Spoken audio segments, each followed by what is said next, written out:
How to fix Dayforce service is not available problem. First of all, simply close the application and go to your recents and close all the application. You can individually close the application or tap on close all. After that, hold on to the app for some time and tap on the app info icon. Then go straight to the storage section. Now here you'll find clear cache and clear data. Tap on delete. Then simply head back a step. Now you'll find force stop at the very end, so tap on that and tap on OK.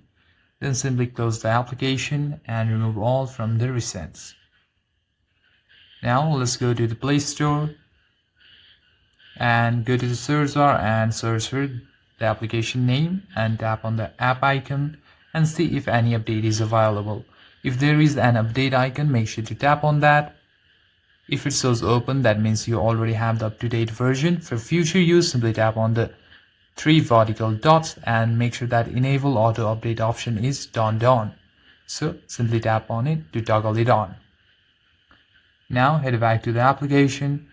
Now just try to open the application and make sure that your Wi-Fi internet connection is strong. Go to the navigation bar, tap on the airplane mode on.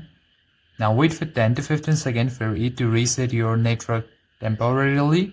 After that, simply turn it off and switch back to your Wi-Fi. If your Wi-Fi is still not strong or not stable, you can always turn on your mobile data by tapping on mobile data.